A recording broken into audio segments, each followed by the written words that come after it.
মিম। মিম, বয়স কত মিম? 24 years. 24 years. আপনি যে গল্পটা এখানে বলতে এসছেন সেটার আমার জানাশোনার জায়গা থেকে নতুন না, কিন্তু আমার মনে হয় আমার শ্রোতারা যারা আজকে শুনবেন তারা আজকে ভিন্ন ধরনের গল্পের একটা বলা যেতে পারে কি, এটা টেস্ট বলবো না আমি শব্দটা, গল্পের ধরনের মুখোমুখি হবেন, এভাবেই বলতে চাই। চলেন শুরু করেন যেখান থেকে বলতে চান। জি ভাই, আমি আমার ছোট থেকেই শুরু করছি। জি। তো আমাদের ফ্যামিলিতে হচ্ছে আমি, আমার ভাইয়া, মা আছি। আর ছোট থেকে বলতে গেলে আমার জন্মের 3 মাস বয়স থেকে আমাদের বাবা আমাদের ছেড়ে চলে যান, মায়ের সাথে ঝামেলা হয়। তো আমরা নানু বাড়িতে থাকতে থাকি। তো আমার মা অনেক কষ্ট করেন সেই সময় থেকে। বাবার সাথে অনেক যোগাযোগ করার ট্রাই করেন, কিন্তু হয়নি কিছু। মানে আপনি কি কারণটা জানতেন যে কেন বাবার সঙ্গে সম্পর্ক নাই বা এই ডিটেইলসটা? বাবা একটু এডিক্টেড ছিলেন। এটা আপনার মা বলেছে, আপনি দেখেছেন কখনো? জি, মা বলেছে, আমি দেখিনি। দেখেননি, রাইট। তো মা অনেক কষ্ট করে আমাদের দুজনকে মানুষ করে। তো মা কাপড়ের বিজনেস করতো, আর অনেকভাবে আর কি মানুষের হেল্প নিয়ে আমাদেরকে বড় করেন। তো ছোট থেকে আমার পড়াশোনার প্রতি খুব আগ্রহ ছিল। তো আমাদের গ্রামের পরিবেশটা তেমন ভালো ছিল না, মানুষজনের দৃষ্টিভঙ্গি খুবই নেগেটিভ ছিল। তো আমি চেয়েছি যে ছোট থেকে চাইতাম যে আমি খুব পড়াশোনার করে খুব ভালো একজন মানুষ হব। তো মাকে সবসময় বলতাম যে মা, আমার এখানে ভালো লাগে না, আমি ভালো একটা জায়গায় ভালো একটা পরিবেশে থাকতে চাই, পড়াশোনা করতে চাই। তো আমার নানুর বোন, আমার নানু আর কি, তো ওনার মেয়ে আছে, মিরপুরে থাকতো। তো নানু বলে যে ওইখানে আমাকে পড়াশোনার জন্য পাঠাবে, তো আমাকে পাঠিয়েছিল। তো গিয়ে দেখি আসলে পড়াশোনা বলতে কি মানে একদম প্রাথমিক পর্যায়ে পড়াশোনা? ছোট থেকে, নানুর বাসা থেকে? হ্যাঁ। আচ্ছা। আমার নানুর বোন, তো আমার নানুই হয়। তো ওনার মেয়ের মিরপুরে থাকতেন, তো সেখানে আমাকে পাঠানো হয়। হ্যাঁ।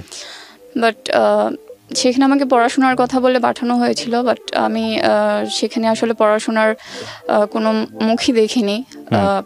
ওইখানে আমি টানা 6 মাস আমি সেখানে কাজ করি তাদের বাসায়। জি, সব ধরনের কাজ, ওনাদের ছোট বাচ্চার দেখাশোনা প্লাস যত ধরনের কাজ আছে আর কি, সব কিছুই করি।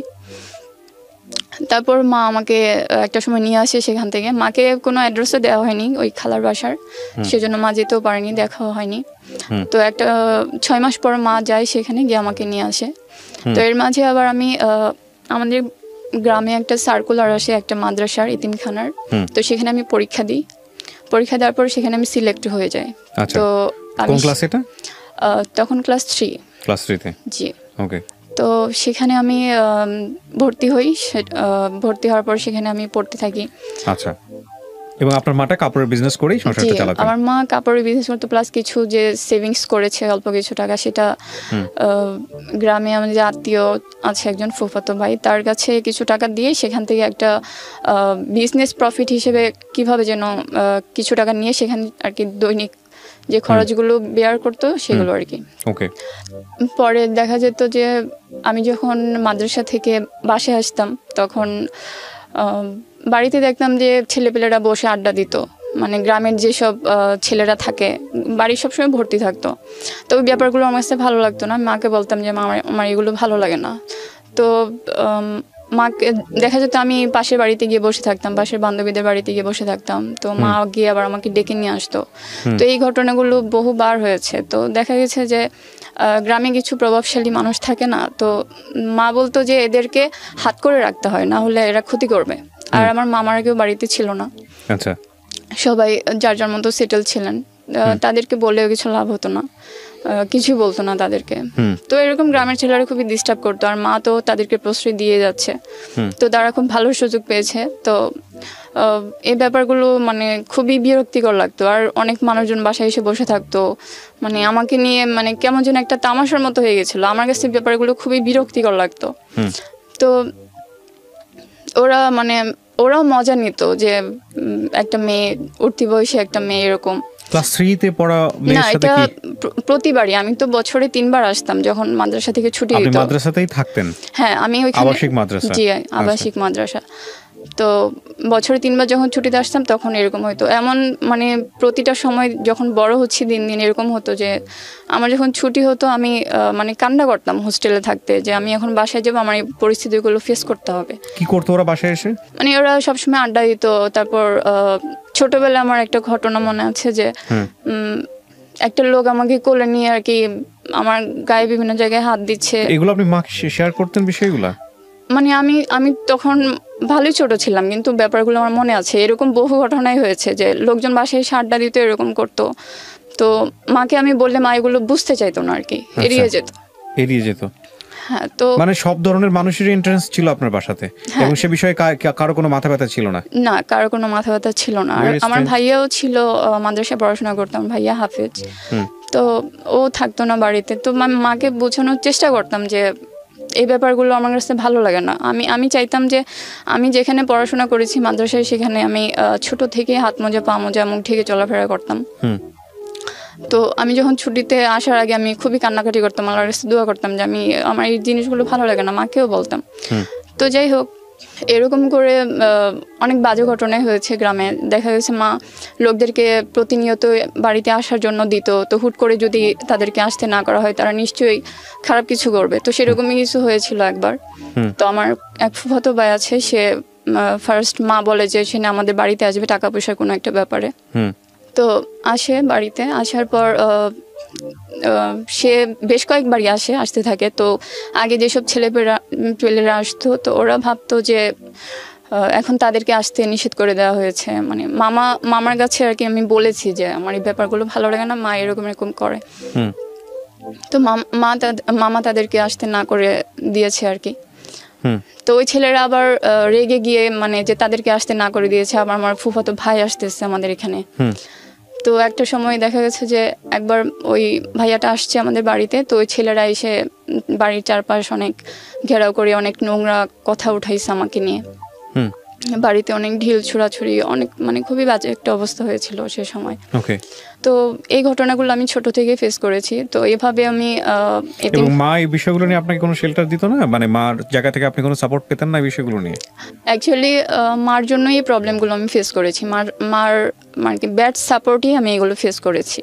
আচ্ছা। কারণ মার কাছে আমি কোনো এই ব্যাপারগুলো মানে বাবা মারা কি সন্তানদের যেভাবে আর কি লালন পালন করা উচিত বা তাদের সুরক্ষা দেওয়া উচিত, আমি এভাবে বললে না কিছু বুঝবো না, আপনাকে স্টোরিগুলো বলতে হবে যে আলটিমেটলি ঘটনা কি ঘটেছে। যাই হোক, তারপরে কি হলো আপনি এটা বলেন। হ্যাঁ, তারপরে আমি এভাবে এতিমখানাতে 9 বছর পড়াশোনা করি। এসএসসি পাশ করে আমি বাড়িতে চলে আসি, কারণ সেখানে ইঞ্জিনিয়ারিং ছিল। তো আমি ইঞ্জিনিয়ারিং পড়তে চাইনি। আমার ছোট থেকে স্বপ্ন ছিল যে আমি ডাক্তার হব। অ্যাকচুয়ালি আমার ব্যাকগ্রাউন্ড কিছুই ছিল না, একদম জিরো ছিল। তো বাট আমার ইচ্ছা ছিল যে আমি ডাক্তার হব। এই স্বপ্নটা আমার সেই ছোট থেকেই ছিল। তো আমি যখন এসএসসি পাশ করে গ্রামে চলে আসি, তো আমাদের যেহেতু কোনো টাকা পয়সা নেই, কোনো ব্যাকগ্রাউন্ড নেই, তো মা ডেফিনেটলি আমাকে পড়াশোনা করাতে পারবে না। তো মামাদের বলেছে, তো মামারা বলেছে বিয়ে দিয়ে দাও। মামারা মামিরা ডেকে বসে আমাকে নিয়ে কথা বলেছে। তো আমি বলেছি যে আমি আরো পড়াশোনা করতে চাই, যেহেতু বাবা নেই আমাদের, আর আমাদের কোনো জমি জমা ব্যাংক ডিপোজিট কোনো কিছুই নেই। আর আমার ভাই হচ্ছে আমার 1 বছরের সিনিয়র। ও সেরকম কোনো মানে দায়িত্ব জ্ঞানশীল সেরকম কিছু না, আর দায়িত্ব ব্যাপারগুলো বোঝে না তেমন একটা। তো আমার কাছে সে ছোট থেকে মনে হতো যে আমি যদি কিছু করা লাগে সেটা আমাকেই করতে হবে। তো মামাদেরকে বলেছি যে আমি আরো পড়াশোনা করতে চাই। তো সেই সময় দেখা গেছে মামারা বলতে শুরু করেছে যে আমাদের বাচ্চারা এখন ছোট আছে, যখন বড় হয়ে যাবে তখন তোমাকে তোমার বিয়ে শাদী এসব নিয়ে ভাবার মতো, খরচ দেওয়ার মতো সেরকম সময় থাকবে না আমাদের। তো এখনই বিয়েতে রাজি হয়ে যেত। আমি বলেছি না, আমি অনেক কান্নাকাটি করেছিলাম সেদিন। কোন ক্লাসে পড়েন তখন আপনি? আমি তখন এটা হচ্ছে আমি তখন মাত্র এসএসসি পাশ করে বের হয়েছি আর কি, পরীক্ষা দিয়েছি। ওকে, এসএসসি বলতে কি আপনি মাদ্রাসা 2013 এ? মাদ্রাসার এসএসসি কথা বলছেন? মাদ্রাসা, জি। ওকে, দেন সেভাবেই চলতে থাকে। আর এর মাঝে হচ্ছে আমার ভাইয়া এই যে নারায়ণগঞ্জে একটা মাদ্রাসায় পড়াশোনা করতো। যে মাদ্রাসায় পড়তো সেখানে প্রায় 2-3 বছর টানা পড়াশোনা করে। আর ওই মাদ্রাসার ওনারের বাড়িতে লজিং থেকে পড়াশোনা করে আর কি। তো ওই যে এসএসসির পর একটা গ্যাপ থাকে, 2-3 মাসের একটা গ্যাপ থেকে যায় কলেজে ভর্তি হওয়ার আগ পর্যন্ত। তো সেই সময় ভাইয়া বলে যে যাদের বাড়িতে লজিং থাকতো তারা মোটামুটি আমাদের কথা জিজ্ঞেস করতো, আমাদের অবস্থা জিজ্ঞেস করতো। তো ভাইয়া গল্প করতো তাদের সাথে।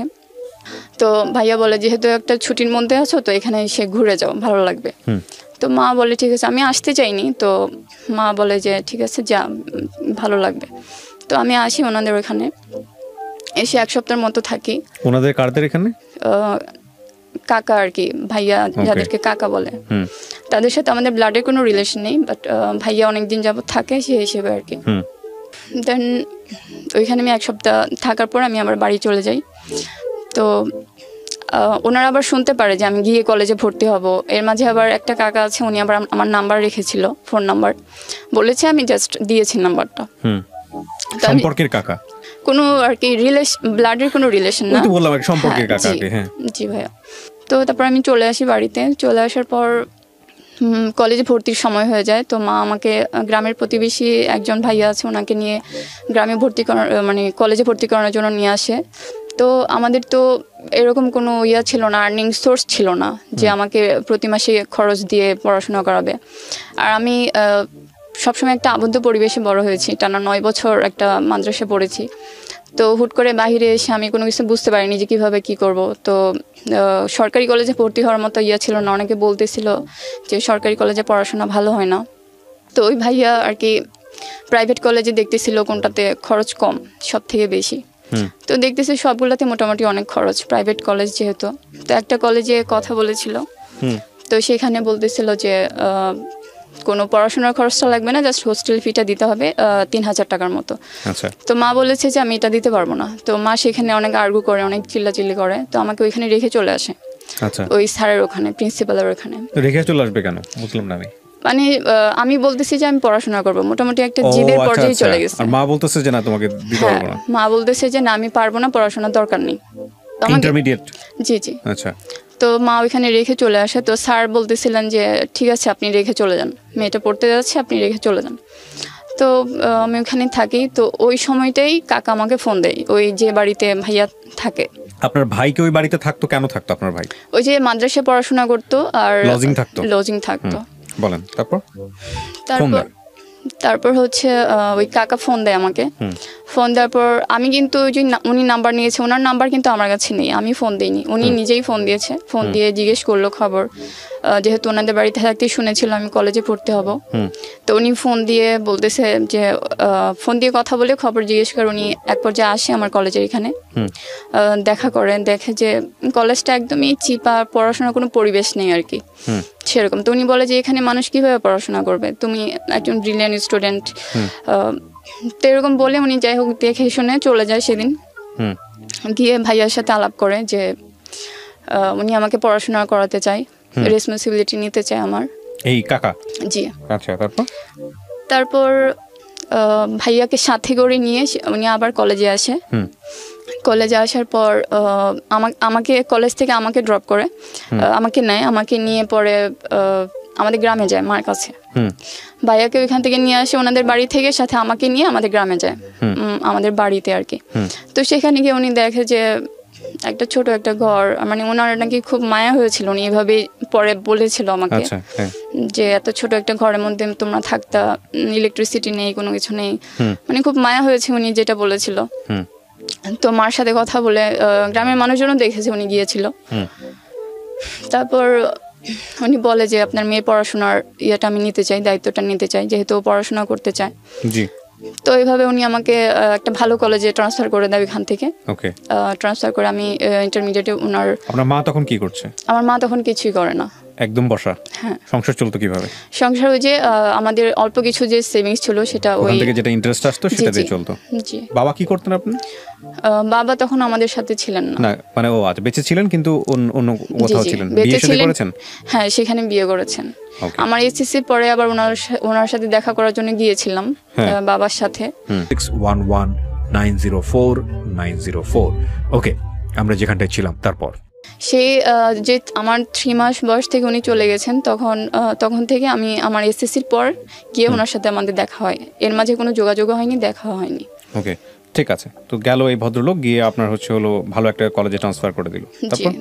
তো তারপর থেকে তো আমার যত ধরনের যত খরচ আছে সবকিছু উনিই দিতে থাকে, যত যা লাগে এভরিথিং। তারপর দেখা গেল যে উনি মাঝে মাঝে দেখাও করতে আসে কলেজে।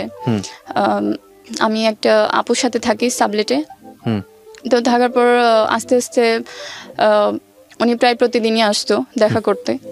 তো দেখা যেত যে উনি আমাকে মানে একটা নিয়মের মধ্যে খুব চাপ দিতে থাকে যে এটা করবা না, কারোর সাথে কথা বলবা না, কোনো বান্ধবীদের সাথে কোথাও ঘুরতে যাওয়া যাবে না, মানে অধিকার চর্চা করতে থাকে। অধিকার চর্চা যেটাকে বলে। তো প্রেশারগুলো আমি ফার্স্টে নরমালি নিয়েছি, এটা হতেই পারে, মনে করেছেন ভালোর জন্যই বলতেছেন। জি। তো দেখা গেল যে একটা পর্যায়ে প্রেশারগুলো একটু বেশি স্ট্রিক্ট হতে থাকে। এখানে একটা বিষয় খুব খেয়াল রাখবেন যে প্রিয় শ্রোতা এবং দর্শক, ওকে তো আমরা দেখাচ্ছি না বা দেখাতে চাইও না, এবং ওর যে গল্পটা এখানে প্রচার করা হচ্ছে ওর ভয়েস চেঞ্জ করে প্লাস হলো ওর ছদ্মনাম ব্যবহার করে। ও একটা ব্রোকেন ফ্যামিলির মেয়ে এবং মাশাআল্লাহ ও দেখতে অনেক সুন্দর। এই জায়গাটা থেকে ওর যেই ব্যাপারটা ওকে ফেস করতে হয়েছে সেই বিষয়গুলো আমরা এখানে স্মুথলি উপস্থাপন করছি। এবং আরেকটা দুঃখের বিষয় হচ্ছে যে আমরা এটা দেখি যে এই ধরনের গল্পগুলো যখন আগাগোড়া সমস্ত কিছুর মাঝখান থেকে একটা দুটো লাইন পিক করে অনেক ইউটিউবার, ফেক ইউটিউবার এগুলোর গল্প আজে বাজে থামলাইল ইউজ করে এবং তার উপরে অন্য মেয়েদের ছবি দিয়ে এই গল্পগুলো প্রকাশ করে, যেটা আমাদের ইমেজের জন্য খুবই খুবই খুবই দুঃখজনক। আমি বিশেষভাবে তাদেরকে সতর্ক করতে চাই। আমরা অলরেডি কিছু ইউটিউব চ্যানেলকে আইডেন্টিফাই করেছি, এগুলোকে রিপোর্ট করা হচ্ছে, হয়তো কিছুদিনের মধ্যে বন্ধ হয়ে যাবে, অলরেডি কিছু বন্ধও হয়ে গেছে। তাদেরকে আমি বলবো বিশেষভাবে যে যারা এই কাজগুলো করেন তাদেরকে অবশ্যই আইনের আওতায় নিয়ে আসার জন্য চেষ্টা করা হচ্ছে। বারবার আপনাদেরকে সতর্ক করা হয়েছে, আপনারা সতর্ক হন নাই। এটা আপনাদের জন্য শেষবারের মতো ওয়ার্নিং, প্লিজ বি কেয়ারফুল, ওকে? এই ধরনের কাজ করবেন না। হ্যাঁ, আপনি যেটা বলছিলেন যে আপনার উপর অধিকার চর্চা করতে থাকে বেশি, তারপর জি, এই বিষয়গুলো খুব বেশি আর কি প্রেশার ক্রিয়েট করে আমার মেন্টালি। তো আমি একটা পর্যায়ে শুনতে পারি, মানে উনি মজার ছলে মানে বলে ইনডিরেক্টলি যে উনি আমাকে বিয়ে করতে চায়, এটা ইনডিরেক্টলি আমাকে বোঝায়। তো আমি এটা মাকে শেয়ার করি যে মা উনি তো আমাকে এভাবে বলছে। ইনডিরেক্টলি বলতে কি বোঝাইছে? ইনডিরেক্টলি বলতে মানে উনি মানে কিভাবে যেন বলতো যে আমি ইশারা ইঙ্গিতে বলতো, যে বোঝানোর চেষ্টা করতো যে উনি আমাকে বিয়ে করতে চায়। ইভেন এটাও বলতো যে আমি যদি এখন ইয়াং থাকতাম তোমাকে আমি এখনই বিয়ে করে ফেলতাম, এরকম মানে আরো অনেকভাবে বলতো। তো মাকে ব্যাপারটা জানাই, জানানোর পরে মা আমাকে বলে যে দূর বোকা, এটা সেরকম কিছু না, উনি হয়তো মজা করে বলেছে, এটা এরকম ছিল। তো যাই হোক, উনি দেখা যেত যে প্রতিদিন ঝগড়া করতো। তো মাঝে মাঝে উনি যখনই বাসায় আসতো, আমি যেখানে থাকতাম, তো উনি এসে ফোন ঘাটাঘাটি করতো, মানে যতবার আসতো ঠিক ততবারই ফোনটা চেক করতো, এভরিথিং, কাপড়ের প্রতিটা ভাঁজে ভাঁজে চেক করতো, তারপর আমার প্রতিটা জিনিস চেক করতো। রুমে যাওয়ার অ্যাক্সেস পেতো নাকি উনি? আমরা যে সাবলেটে থাকতাম, এক রুমে আপু থাকতো আর এক রুমে আমি থাকতাম। তো বলতে মানে ওই আপু পড়াশোনা না, আপুর না, ওটা অন্য আপু পড়াশোনা করতে আপনার সঙ্গে, অন্য একটা আপু। হ্যাঁ, তো ওই আপুর তো প্রবলেম হওয়ার কথা, এরকম একটা বয়স্ক লোক আপনাদের রুমে ঢুকে যাচ্ছে, চেক করতেছে। তো ওইটা আর কি উনি বাসাটা নেওয়ার আগে কথা বলে নিয়েছে যে আমি ওর গার্ডিয়ান হিসেবে নিচ্ছি, তো মাঝে মাঝে আসবো, এরকম এভাবে আর কি। ওই আপু আপনার সঙ্গে ঢুকেছে, বাসাটা নিয়ে দিয়েছে কি ওই লোকই? হ্যাঁ, আমরা দুজন একসাথে উঠেছিলাম আর কি। ওই আপুর সঙ্গে আপনার পরিচয় কিভাবে? আপুর সাথে পরিচয় নয়, যে সাবলেটে ভাড়া নেওয়ার ফোন নাম্বার এভাবে পরিচয় হয়েছে। আচ্ছা, তো উনি বাসায় ঢুকতো, ওই আপু কি জানতো উনি আপনার কি হয়? জানতো যে আমার আঙ্কেল হয়, সেরকম। ওকে, আঙ্কেল কিরকম আঙ্কেল সেটা জানতো না? হ্যাঁ, জানতো যে আপনি যদি কোনো কিছু এখানে মিথ্যা বলেন আপনি কিন্তু ধরা পড়ে যাবেন। না, মিথ্যা বলছি না, সে আপু সবই জানতো যে উনি আমাদের রক্তের কেউ না, জাস্ট আমাকে আমার রেসপন্সিবিলিটি নিচ্ছে, আমার আঙ্কেল হয়, এরকম। তো এরকম ভাবে আপনার ফোন চেক করতো, আপনার চেক করতো, এগুলো খুব নরমাল ছিল বিষয়গুলো? ও সামনেই ঘটনা, একটা রুমের মধ্যে সবার তো বোঝার কথা বিষয়গুলো। আপুর রুমে থাকতো, আপু আমার রুমে আসতো না। যখন দুইটা রুম ছিল, তো কাকা যখন আসতো উনি দরজা খোলা থাকতো, বাট উনি রুমে এগুলো করতো, মানে আমার সব জিনিস চেক করতো। আপনি তখন রুমে থাকতেন? হ্যাঁ, রুমেই থাকতাম। রুমে থাকা অবস্থায় উনি এন্ট্রান্স নিত? এই বয়স্ক একজন মানুষ, এটা তো উচিত না। কিন্তু এরকমই ছিল, আপু কিছু বলেন, যেহেতু উনি বাসা নেওয়ার আগে আপুর সাথে কথা বলে নিয়েছে যে আমি মাঝে মাঝে আসবো, ওর জিনিসপত্রগুলো দিয়ে যাব, প্রয়োজনীয় জিনিস, এভাবে আর কি কথা হয়েছিল। ওকে, কিন্তু আপনার জায়গা থেকে এটা না ছিল না? হ্যাঁ, আমি বলেছি, কিন্তু আমি আসলে ওনার কথা ছিল সবসময় এরকম যে আমি তোমার সবকিছু দেই, যে খাওয়ায় পড়ায় সে সবকিছুই করতে পারে। ওনার মানে লাইক আপনার সব ধরনের রেসপন্সিবিলিটি সে নিয়েছিল। জি, সবকিছু। সেক্ষেত্রে আপনি তাকে এইভাবে নাও করতে পারতেন না, দ্যাট ইজ দ্য ফ্যাক্ট। এই ফ্যাক্টগুলো একটু চিন্তা করতে হবে আসলে। তারপর কি হলো? তো এইভাবে চলতে থাকে। তো আমি ইন্টার ফার্স্ট ইয়ারে উনি আমাকে একটা ফোন কিনে দেয়, টাচ ফোন। তো আমার একটা ফ্রেন্ড ছিল, তার সাথে আমার ফোনে পরিচয় হয়েছিল। তো ফ্রেন্ড বলতে আলটিমেটলি তার সাথে আমার প্রেমের সম্পর্ক হয়েছিল ফোনের মাধ্যমে জাস্ট, কিন্তু দেখা হয়নি। তো উনি সেটা জানতে পারে, জানার পরে মানে দেখা গেছে যে ওনার যে মানসিক টর্চারগুলো সেটা অনেক বেড়ে যাচ্ছে দিন দিন। ওনার বাসাতেই আপনার ভাই লজিং থাকতো? হ্যাঁ, ওনার বাসাতেই থাকতো। তো আলটিমেটলি ওনার বাচ্চা কাচ্চা কয়জন ছিল? ওনার ছেলে, 2জন ছেলে আছে। তো বড় ছেলেকে পড়াতো আমার ভাইয়া। ও, কোন ক্লাসে পড়তো তখন? মেবি 2 বা 3 তে পড়তো। আরবি পড়াতো আমার ভাইয়া আর কি। আচ্ছা, আপনার ভাই কোরআনের হাফেজ ছিলেন? জি। আচ্ছা, ঠিক আছে। তো এই প্রেমের সম্পর্কটা উনি জানলো কিভাবে? উনি যে ফোন চেক করছিল, তো হুট করে উপরে স্ক্রিনে মেসেজ চলে আসে। তো সেটা দেখে উনি বুঝতে পারে যে এরকম। তারপর উনি চেক করে, সবগুলো মেসেজই চেক করে। তারপর আমি বলি এরকম। তারপর উনি তো আরও পুরো খেপে যায়। এর আগ পর্যন্ত উনি অত বেশি টর্চার করেনি, মেন্টালি অত বেশি প্রেশার দেয়নি আমাকে। তো সেটার পর উনি বুঝে ফেলে যে আমার কারোর সাথে সম্পর্ক আছে। এর আগে উনি সেটা মানে বিশ্বাস করতো না যে আমার কারোর সাথে সম্পর্ক আছে, জাস্ট এমনি শুধু অধিকার খাটানোর চেষ্টা করতো। তারপর আপনার জায়গা থেকে রেসপন্স কি ছিল? আমি অলওয়েজ, মানে টু বি অনেস্ট, আপনি কি করতেন? আপনি তো তাকে স্ট্রিক্টলি নাও বলতেন না নিশ্চয়ই, নাকি বলতে পারতেন? বিকজ না বললে তো আপনার পড়াশোনা সমস্ত কিছু বন্ধ হয়ে যায়। আমি ওনাকে এভাবে সবসময় বলেছি যে ওই শুরু থেকে আমি বলে আসছি যে এগুলো তো নর্মাল ব্যাপার। আমার বাবাও যদি হতেন, এগুলো হয়তো প্রেমের ব্যাপারটা না, যে কোনো বিষয়ে আমাকে এত অধিকার দেখাতেন না। উনি এত বেশি স্ট্রিক্ট ছিলেন আমার প্রতি যে আমি ওনাকে বলতাম যে একজন বাবা মাও সন্তানের প্রতি এত বেশি স্ট্রিক্ট হয় না, আপনি যতটা আমার প্রতি এইভাবে মেন্টালি টর্চার করে আসছেন। উনি মনে করতো যে উনি আমার ভালোর জন্য করছে, কিন্তু আসলে ব্যাপারটা সেরকম ছিল না। আচ্ছা, যাই হোক। তারপর দেখা গেল যে আবার মা তো বাড়িতে একা থাকতো গ্রামে, সেখানে দেখা যেত আমি তো চলে আসছি, আমি তো আর গ্রামে থাকি না। তো ওইখানে যে ছেলে পেলেদের যে উস্কানি দিয়েছিল মা ছোট থেকে, তো ওরা তো আমাকে পাচ্ছে না। তো সেখানে দেখা যেত যে ছেলেরা এসে বাড়িতে ঢিল ছুটতো আমাকে না পেয়ে। উস্কানি মানে কি? মানে পাত্তা দিয়েছিল বা নিষেধ করে নাই যারা? হ্যাঁ, যে ছেলেরা চেয়েছিল যে আমার সাথে সম্পর্ক করতে, প্রেম করতে, বা অনেকে চেয়েছিল বিয়ে করতে, তো মা সেগুলোকে প্রশ্রয় দিয়েছে, তাদেরকে বাড়িতে এনে বসিয়ে রেখেছে। তো তারা আড্ডা দিয়েছে, তো আমিও ছিলাম সেখানে, তারা সেগুলো এনজয় করেছে। তো যখন আমি ছিলাম না একটা পর্যায়ে, তো তারা সেই রাগগুলো, ক্ষোভগুলো প্রকাশ করছে। তো বাড়িতে ঢিল ছুঁড়ে, তারপর ঘরের দরজাতে এসে টয়লেটের ময়লা পর্যন্ত এনে রেখে যায়। অনেকভাবে বাসায় মাকে টর্চার করতে শুরু করে। তো লাস্ট পর্যায়ে বাড়িতে আগুন দেয়। মানে গ্রামের বাড়ি তো, সাইডে গাছের কলা পাতা গাছের দেওয়া ছিল, বেড়ি দেওয়া ছিল। তো সেখানে আগুন দেয়। তো রাত্রিবেলা মা ঘুম থেকে উঠে এগুলো দেখে। তো সকালে আমাকে বলে, আমি এই ব্যাপারগুলো কাকাকে বলি, বুঝিয়ে বলি যে মার ওখানে থাকতে কষ্ট হচ্ছে। তো উনি আবার এদিকে যেহেতু উনি আমাকে সন্দেহ করা শুরু করেছে, তো উনি সেই ইয়েতে মাকে বলে যে আপনি এখানে চলে আসেন, মানে মেয়ের কাছে চলে আসেন। হ্যাঁ, মেয়ের কাছে চলে আসেন। তো মা আমার কাছে চলে আসে। আপনাকে যে এই ধরনের সাপোর্ট দিচ্ছিল, এটা কি ওর ফ্যামিলি জানতো? না, ফ্যামিলি জানতো না, পুরোটাই গোপন ছিল। পুরোটাই গোপন ছিল। ওকে, তারপর মা চলে আসে আমার কাছে। আসার পরে দেখা যেত যে আমার মা আসলে, আমি বলতে কষ্ট হলেও সত্য, আমার মা একটু আমি সেই ছোট থেকে দেখে আসছি, সে একটু যে মানে তাকে যে একটু হেল্প করে সে তার কথাই বলে আর কি, একটু গ্রিডি টাইপ। মা চলে আসে আমার কাছে। মা আসার পর দেখা গেল যে মাও আমার এগেনস্টে তার সাথে অনেক কিছু বলতে থাকে। আমার কাকার সাথে? জি। দেখা গেছে আমি একটা মেয়ে বান্ধবীর সাথে ফোনে কথা বলছি, মা তাকে ফোন দিয়ে বলে আমি কার সাথে যেন কথা বলছি। ইভেন দেখা গেছে যে আমি একটা মানে ফোনে একটা ড্রামা দেখে একটু হাসছি, তো মা মনে করে যে আমি কারোর সাথে ভিডিও কলে ফোনে কথা বলছি, হাসতেছি, এরকম ব্যাপারগুলো। তো এভাবে উনি টর্চারগুলো অনেক বেশি মাত্রায় আর কি করতে থাকে। তো আমি এক পর্যায়ে এগুলো আর নিতে পারছিলাম না। ইভেন আমি এক পর্যায়ে রাগ করে বাসা থেকে বের হয়ে গিয়েছিলাম। উনি বলেছিল যে তুমি বের হয়ে যাও আমার বাসা থেকে। কে বলেছিল? এই কাকা বলেছে। কাকা? আচ্ছা, তারপর?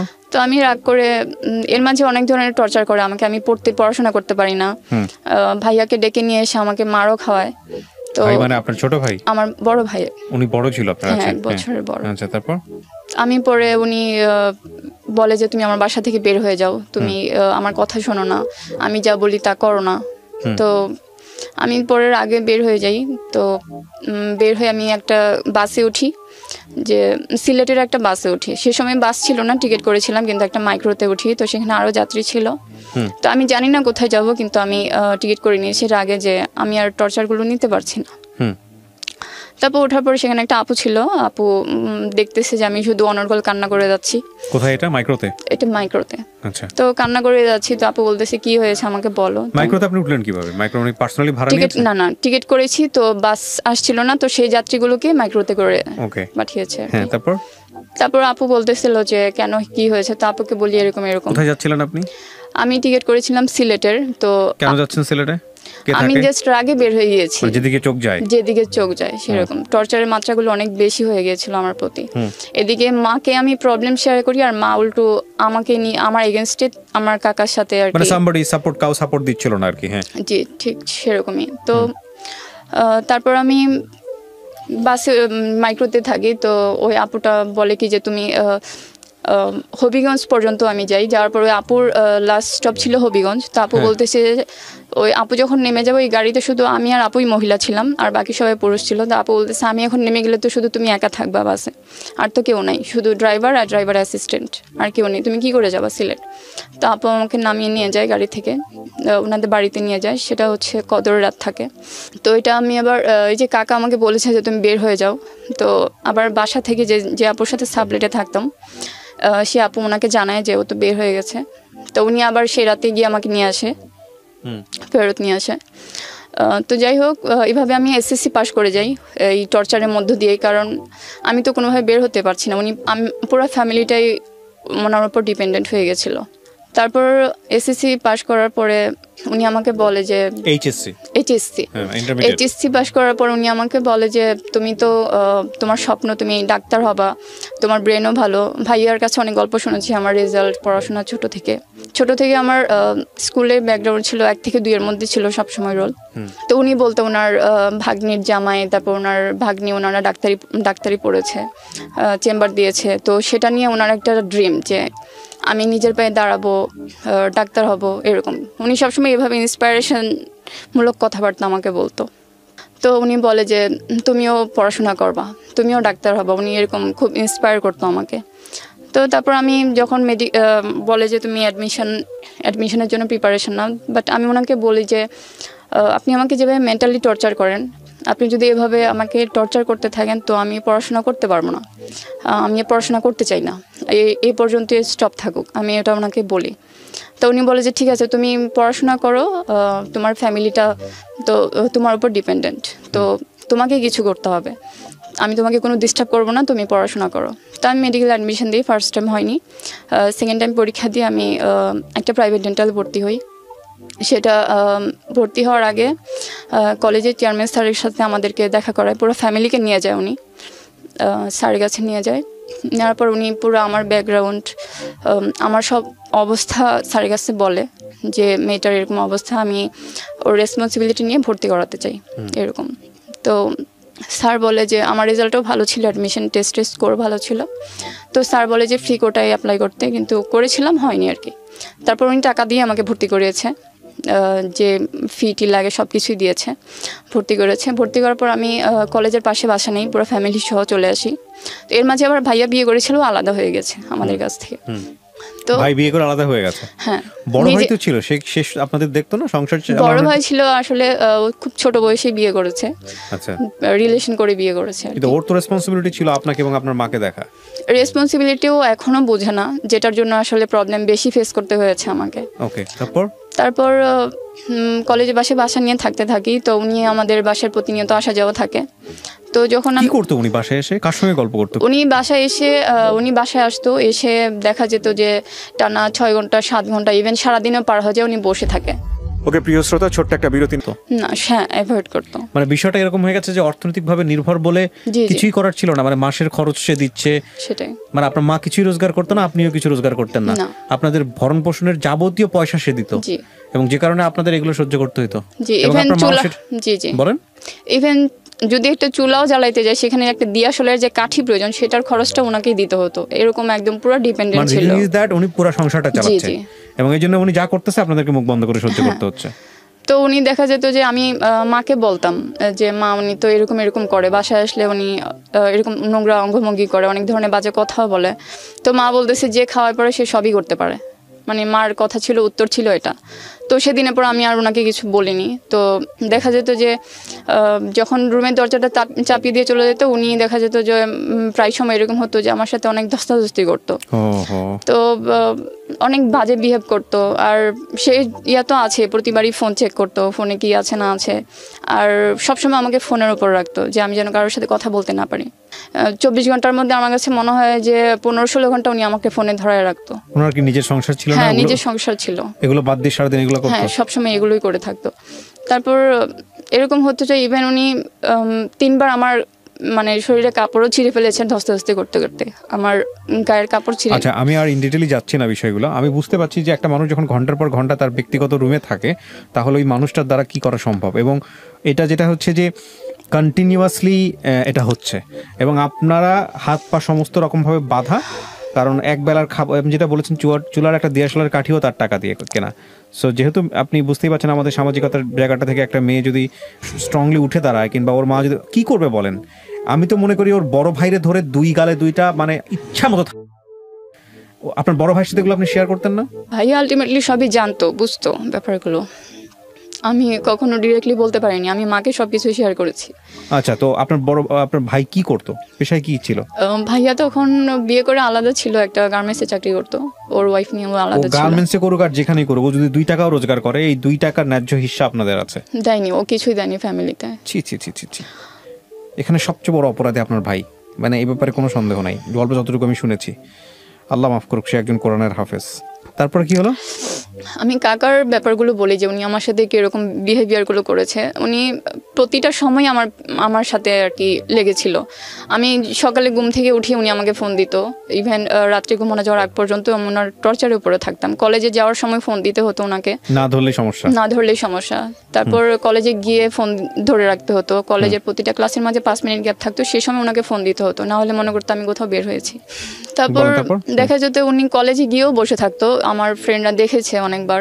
তো ওরা আমাকে বলতো যে তোর চাচা কেন এরকম করে তোর সাথে, এরকম ওরা বলতো আমাকে। তো আমি তো কিছু বলতে পারতাম না। ইভেন কলেজে কোনো প্রোগ্রামে আমি ঠিকভাবে অ্যাটেন্ড করিনি। কলেজে একটু বেশিক্ষণ থাকলে উনি ভাবতো, বা ছুটির পরে একটু বসে থাকলে উনি ভাবতো যে আমি কোথাও ঘুরতে গিয়েছি। আর ইভেন আমি আজ পর্যন্ত কোনো ফ্রেন্ডের সাথে কোনো রেস্টুরেন্টে খেতে যাইনি, কেউ বলতে পারবে না যে আজ পর্যন্ত আমি কারোর সাথে রেস্টুরেন্টে খেতে গিয়েছি। তো এই ব্যাপারগুলো আমি আসলে উনি তো দিতই না এগুলো আমাকে কারোর সাথে মিশতে। আমি নিজেও কখনো ওনার আড়ালেও আমি কখনো করিনি এরকম।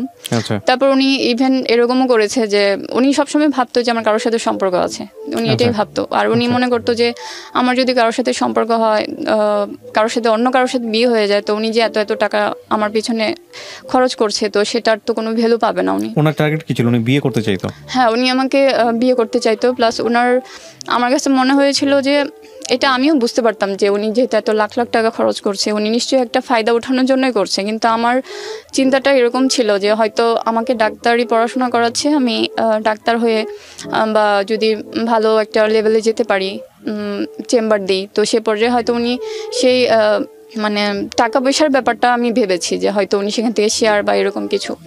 কিন্তু উনি আমার পার্সোনাল লাইফ নিয়ে খুব বেশি হ্যাম্পার করেছে, যেটা তো উনি বাসায় আরও অনেক ধরনের প্রবলেম করেছে। যেমন মাকে নাকি বলতো যে উনি আমার রুমে সিসি ক্যামেরা ফিট করে রাখবে দেখার জন্য আমি কি করি, আমার খাটের নিচে এসে নাকি শুয়ে থাকবে দেখার জন্য যে আড়ালে আমি কি করি, আরও অনেক ধরনের কথাবার্তা।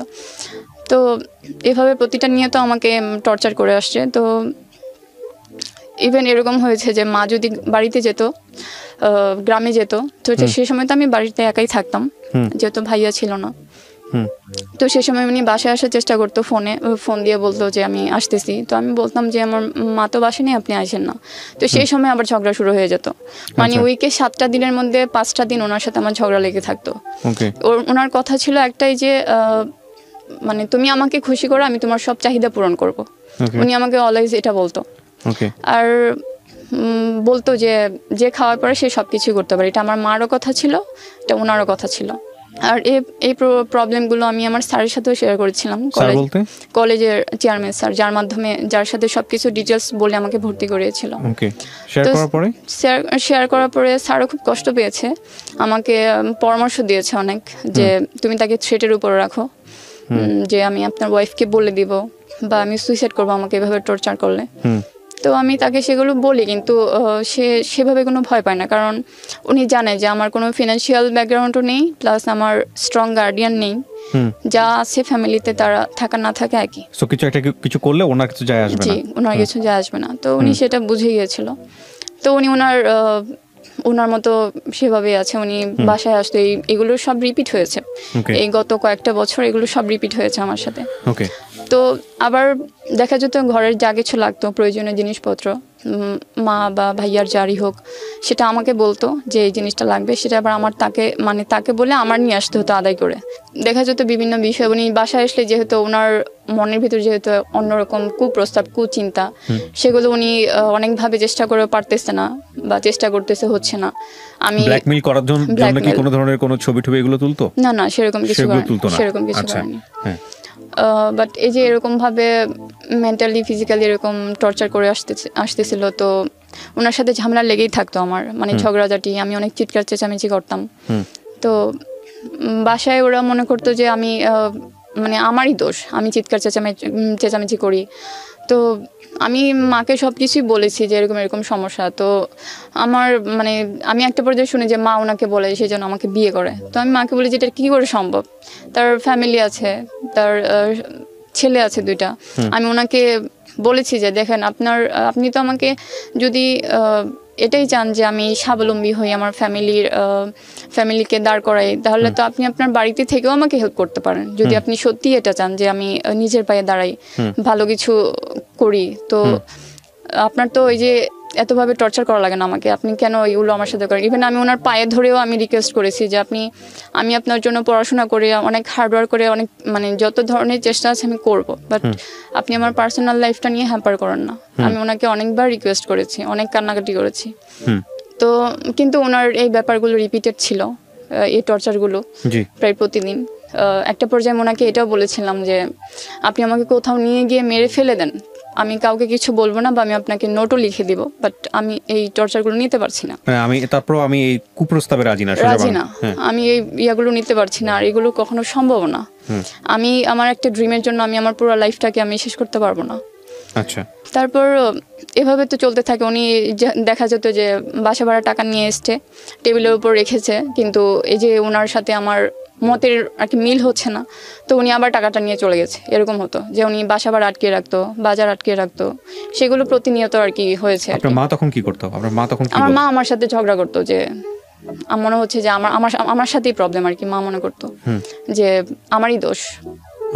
তো মা আমাকে বলতো যে তুই তো তাকে নিয়ে আসছিস, আমরা তো নিয়ে আসিনি। কিন্তু ব্যাপারটা তো সেটা ছিল না। আমি ওনাকে ফোনও দিইনি, আমি বলিও নি যে আমাকে পড়াশোনা করান। উনি নিজের ইচ্ছাতে এসেছিল, নিজের ইচ্ছাতে রেসপন্সিবিলিটি নিয়েছে। কিন্তু আমার মা মনে করতে যে যদি এখন ভালোই না লাগে তাকে, তাহলে কেন নিয়ে আসছিস? মা এভাবে কথা বলতো যে তোর ভালো লাগতো তাই তুই নিয়ে আসছিস, এভাবে বলতো আমাকে। আচ্ছা, আপনার মার যুক্তি ছিল তা আমি তো নিয়ে আসিনি, তুই নিয়ে আসছিস, এবং সে কারণে আমাকে এখানে আসতে হয়েছে, সামথিং লাইক দিস। ওকে, তারপর এই যে আমি 3rd ইয়ারে তখন উনি আমার ফাইনাল পরীক্ষার বেতন দিবে না, মানে ফাইনাল পরীক্ষা হওয়ার আগে। তো সেটা নিয়ে সবার পরীক্ষার ফর্ম ফিল আপ করা শেষ, আমার বাকি। এটা গত বছরের ঘটনা। তো কলেজের স্যারের সাথে কথা বলি, স্যারের সাথে আমার আগে কাকা ওনার সাথে কথা বলে, অনেক বাজে কিছু বলে, বাজে কথা বলে আমাকে নিয়ে, যে আমার অনেক ছেলেদের সাথে সম্পর্ক, আমি ওনার কোনো কথা শুনি না, এগুলো উনি বলতে থাকে। কিন্তু কখনো উনি আমার ফোনে এরকম কিছু পায়নি। ফোন যতবারই চেক করেছে কখনো কিছু পায়নি, বাট বানিয়ে অনেক কিছু স্যারকে বলেছে। তো স্যার নাকি ওনাকে রিপ্লাই করেছে যে তাহলে এই মেয়েকে 1 বছর গ্যাপ দেন, ওর পড়াশোনার দরকার নেই, 1 বছরের শিক্ষা হোক। মানে আপনার এই প্রিন্সিপাল স্যার? হ্যাঁ, স্যার এটা বলেছে। তো আমি আবার স্যারকে ফোন দিয়েছিলাম, তো স্যার আবার আমাকে আমার মতো করে কথা বলেছে, আমাকে সাপোর্ট দিয়েছে যে তুমি কথা বলো তার সাথে, বলো। সে দুই পক্ষই ম্যানেজ করার চেষ্টা করতে একটা। আচ্ছা আচ্ছা। কাকাকে ফোন দিই যে আমাকে আবার সেদিন ফোন দিয়েছিল কলেজ থেকে যে আমাকে অফিসে খুঁজছে, সবার ফর্ম ফিল আপ হয়ে গেছে, আজকে লাস্ট ডেট। তো সন্ধ্যায় আমি জানতে পারি, তো ওনাকে ফোন দিয়ে অনেক কান্নাকাটি করি যে এত বছর কষ্ট করে, এত স্ট্রাগল করে কী লাভ হলো। তো উনি প্রতিবারই বলতে থাকে আমি টাকা পয়সা দেবো না, তো আমার কথা শোনো না তুমি, আমি যা বলি তা শোনো না, যা বলি তা করো না। তো একটা পর্যায়ে উনি বলে যে ঠিক আছে টাকা এসে নিয়ে যাও। তো উনি দেয় আর কি। পরে 3rd ইয়ার পর্যন্ত উনি আমাকে ফর্ম ফিল আপ পর্যন্ত সেই পর্যন্ত টাকা দিতে থাকে। তো এর মাঝে গত বছর করোনার সময় যেটা করেছিলাম যে উনি যে এইভাবে টর্চার করতে থাকে আমাকে মেন্টালি ফিজিক্যালি, এর কারণ মানে সব থেকে বড় সুযোগ ছিল এটাই যে আমার পুরো পরিবারটা ওনার উপর ডিপেন্ডেন্ট ছিল সবকিছু। তো আমি ভাবলাম যে এইভাবে কতদিন চলবে, সব তো আমার উপর দিয়ে যাচ্ছে, কারো কোনো মাথা ব্যথা নেই, আমার ফিউচার কি আসলে। তো আমি আল্লাহর কাছে অনেক দোয়া করি, নামাজ পড়ে অনেক কান্নাকাটি করে যে আল্লাহ এমন একটা ওয়ে বের করে দাও যেন আমি কিছু একটা করতে পারি। যেহেতু আমার ভাইয়া সব দেখেও দেখে না, বুঝেও বোঝে না, আর আমার মা তো আজ সব চোখের সামনে দেখতেই পাচ্ছে। তো আমি কলেজে আসা যাওয়ার পথে আমার রান্নার হাতটা খুব ভালো ছিল। তো আমি মনে করি যে মেডিকেলে পড়াশোনার পাশাপাশি খুব বেশি কিছু করা যায় না, জব বা এরকম কিছু খুব টাফ হয়ে যায়। তো আমি ছোট একটা দোকান খুঁজি, পরে একটা দোকানের সন্ধান পাই। তো আমি সেখানে কথা বলি, তারপর বাসায় জানাই যে একটা ফাস্ট ফুডের দোকান দেওয়া যায় যেটা আমাদের ফ্যামিলির জন্য সাপোর্ট হতে পারে। সেখানে আমি খাবারগুলো মেক করে দিব, আর ভাইয়া যদি থাকে তো সাপোর্ট হবে। তো সে সময় আবার ভাইয়া জব করতে, কিন্তু তারপর তখনও ভাইয়া কিছু দেয়নি আমাদের ফ্যামিলিতে।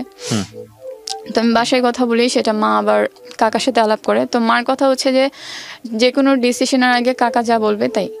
তো মা বলে তোর কাকা যদি রাজি হয় তাহলে আমি রাজি হব, কারণ যে কোনো একটা স্মল কোনো কাজ করতে গেলেও তো একটা টাকা পয়সা দরকার হয়, পুঁজি দরকার হয়। তো মার কাছে 1 লাখ টাকা ছিল, আমি বলেছি যে সে টাকাটা কাজে লাগাবো। তো মা বলতেছে আমি তোর কাকা রাজি না হলে আমি টাকা দিব না। তো কাকার সাথে কথা হয়, তো কাকা মনে করে যে যদি আমরা নিজেরা কিছু করার একটা ওয়ে পেয়ে যাই তাহলে তার ওনার কোনো হেল্প নিতে হচ্ছে না। উনি সেই চিন্তা থেকে উনি বলে যে ঠিক আছে তুমি কাজ করো, আমিও সেখানে ইনভেস্ট করব, এটা উনি বলে। তো ভাইয়াকে আমাকে সাথে নিয়ে কথা হয় ওনার সাথে। তো উনি বলে যে তুমি কাজ করো, সেখান থেকে আমাকে একটা শেয়ার দাও। তো আমি ওনাকে বলি যে আমাদের ফ্যামিলির অবস্থা তো আপনি সবই জানেন, তো সেক্ষেত্রে এখানে যদি আমরা কিছু করি, কোনো একটা সাপোর্ট যদি বের করতে পারি, সেক্ষেত্রে আপনাকে তো টাকাটা তো আপনার কাছ থেকে সেই হেল্পটা নিতে হচ্ছে না। সেক্ষেত্রে কিন্তু আলটিমেটলি আপনার বোঝাটা কমে যাচ্ছে, আপনাকে সেই টাকাটা দিতে হচ্ছে না আমাদেরকে। তারপর দেখা যাবে যে কাজটা করে যদি আমরা একটা ভালো কিছু করতে পারি, বড় কিছু করতে পারি, তো সে সময় হয়তো আমরা শেয়ার নিয়ে কথা বলতে পারি। এটা আমি আমার ভাইয়াকে সাথে নিয়ে ওনাকে বলেছি। তো উনি বলেছে ঠিক আছে কাজ করো, শুরু করো, পরেরটা পরে দেখা যাবে। তারপর উনি সেখানে কিছু টাকা ইনভেস্ট করে। তারপর আমিও সে সময় আমার ফাইনাল পরীক্ষার সময় থাকে, বাট আমি পড়াশোনার প্রতি তেমন ফোকাস করতে পারি না। এখানে সেখানে দোকানের কাজ নিয়ে ছোটাছুটি করি, প্রয়োজনীয় জিনিসপত্র যা লাগে সবকিছু আমি অ্যারেঞ্জ করি। আমাকে ওনারা হেল্প করে, সাথে যায় কেনার জন্য, বাট সব জায়গায় আমি আর কি গিয়ে মানে সরাসরি গিয়ে সবগুলো জিনিস অ্যারেঞ্জ করে নিয়ে আসি, দোকানটাও অ্যারেঞ্জ করি। তারপর যেই সময়টাতে আমি দোকানটা ওপেন করতে যাব তখন কাকা বলে যে আমার শেয়ারটা আমাকে লিখে দাও, না হলে আমি দোকানটা ওপেন করতে দিব না। তারপর আমি ওনাকে বলি যে আপনি তো এই কথাটা বলেননি শুরু করার আগে, সবকিছু রেডি, এখন দোকানটা খুলতে পারবো না শুধুমাত্র এটার জন্য। তো উনি অনেক ছেড় দিতে থাকে, তুমি কিভাবে দোকান খুলো আমি দেখে নিব। তো তারপর উনি বলে ঠিক আছে তুমি আমার সব জিনিসপত্র দিয়ে দাও, টাকা ফেরত দিয়ে দাও, তারপর শুধু তোমারটা নিয়ে তুমি থাকো। তারপর ওনাকে অনেক রিকোয়েস্ট করি, অনেক কিছু মানে বুঝিয়ে সুঝিয়ে মাও বলে। তারপর আমি দোকানটা শেষ মতো খুলি, রান করি। তো দোকানটা রান করার পরে ওখানে রান্না করে নিজেরা সার্ভ করতেন? হ্যাঁ, আমি বাসা থেকে খাবারগুলো মেক করে দিতাম প্রাথমিক পর্যায়ে। তো ভাইয়া সে সময় জবটা আবার ছেড়ে দিয়েছে দোকানের জন্য। ওকে, দোকানটা কোথায় ছিল? ঢাকাতেই? হ্যাঁ, ঢাকাতেই, আমার কলেজের পাশে ছিল। ওকে। তো ভাইয়া সে সময় 3 বেলার খাবার রান্না করতেন? 3 বেলা না, ওটা ফাস্ট ফুডের দোকান ছিল। ওকে, তারপর? তো আমি খাবারগুলো মেক করে দিতাম আর ভাইয়া সেখানে কাজ করতো। তো ওকে আলটিমেটলি আমি বলেছিলাম আর কি যে জবটা ছেড়ে দিতে, কারণ যেহেতু ও না থাকলে হচ্ছে না, আমার ক্লাস থাকে, পড়াশোনা থাকে। আমি বাসা থেকে খাবারগুলো প্রিপেয়ার করে দিতাম, ও দোকানটা সামলাতো। তো প্রাথমিক পর্যায়ে তো বলতো আর কি, আর সবসময় বলতো যে আমি আর কিছু দিব না, টাকা পয়সা দিব না, বাকিটা তোমরা দেখে নাও। ওকে। তো এটা আমার উপর একটা খুব বড় একটা প্রেশার হয়ে গেছে, কারণ আমি এখনো একটা পয়সাও আমি প্রফিট পাচ্ছি না দোকান থেকে। বাট উনি আমাকে কন্টিনিউয়াসলি বলে যাচ্ছে যে উনি আর টাকা পয়সা দিতে পারবে না, সহযোগিতা করবে না। তো এই ইয়াতে উনি আবার শুরুর দিকে উনি এসে দোকানে কন্টিনিউয়াস বসে থাকতো যে কত টাকা হয় না হয়। সবসময় দোকানে 6টা সিট ছিল, খুবই ছোট একটা দোকান ছিল, কন্টিনিউয়াস বসে থাকতো। আমার ফ্রেন্ড আমাকে জিজ্ঞেস করতো উনি কে সবসময় বসে থাকে। তো এগুলো খুব একটা লজ্জার বিষয় ছিল, আমি বলতে পারতাম না কাউকে ব্যাপারগুলো।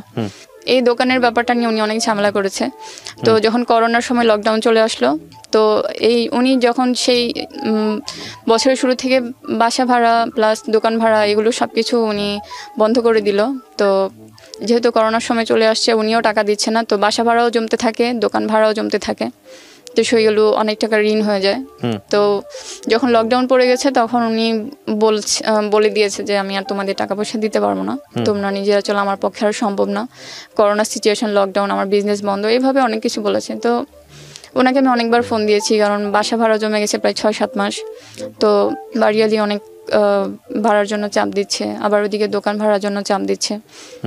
তো আমি ওনাকে অনেকবার ফোন দিয়ে অনেক রিকোয়েস্ট করি, আর পুরো টেনশনটা আমার মাথায় পড়ে গিয়েছিল, কারণ দোকানটা আমার উদ্যোগে শুরু হয়েছিল। তো সবাই সে ব্লেমটা আমাকে দিচ্ছে যে তোর জন্য আমার 1 লাখ টাকা নষ্ট হয়েছে, তোর জন্য আমার ছেলের চাকরিটা গেছে, তো এরকম অনেক ধরনের ব্লেম দিতে থাকে।